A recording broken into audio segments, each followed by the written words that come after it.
On June 2, 1893, the York Daily newspaper reported the following. On arriving at Prospect Hill Cemetery Memorial Day, a detachment of veterans of David E. Small Post 369 GAR with Drum Corps proceeded direct to Lebanon Cemetery, where a goodly number of the men that wore the blue are sleeping. The journalist indicated that an address was first given by a member of the White Post, followed by the commander of the Black Post, which had been named in honor of David Eder Small, deceased elder of First Presbyterian Church, known to have assisted freedom-seeking enslaved men and women who had once made their way over the Mason-Dixon line and into York County. The writer appears to summarize the initial remarks of the Black commander, noting in particular that in spite of their constant offer to join the Union cause during the Civil War, Black men were prevented from participating for the first 2 years. Eventually, President Lincoln would grant them permission, resulting in over 200,000 wearing the blue, and over 1/3 of those men who lost their lives were now buried on Southern soil. Others of them were lying in Lebanon Cemetery, established but only 20 years before in 1872 for the use of Black York citizens, because they were not permitted to be interred in the same soil as whites.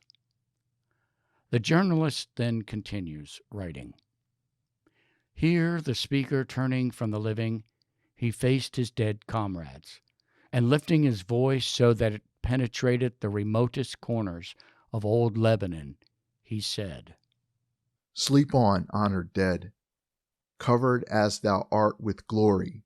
The service you rendered outraged humanity is a living testimony to thee.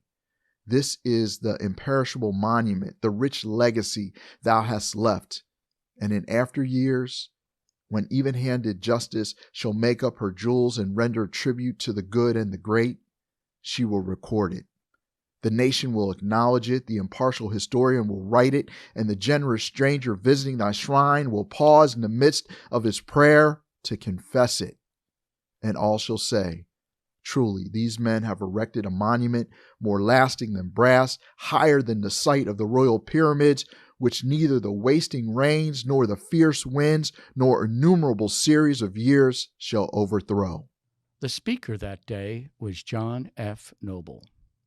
Born in Havana, Cuba in 1836, he and his parents immigrated to Baltimore when he was still young. Then sometime after 1855, he settled in York.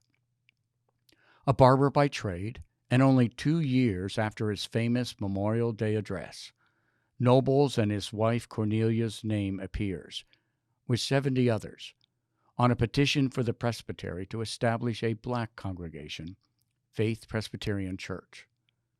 Later that year, in November 1895, his name, along with those of 5 other men, appears in a newspaper announcement stating that a charter application is being made on behalf of the congregation.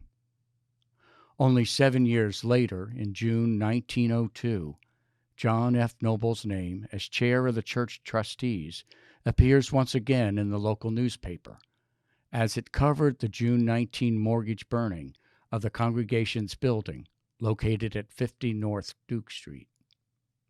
A major donor, Samuel Small, and cousin of the late David Eder Small, was present, and quipped that although he had been at many fires, none had gained his interest as much as this one.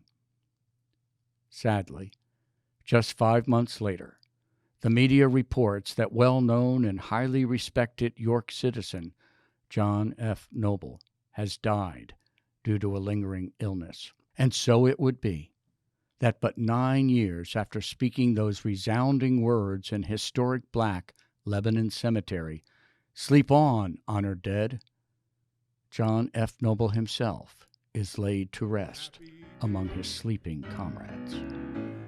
Happy day when Jesus washed, oh, when he washed, when Jesus washed. wash my sins away.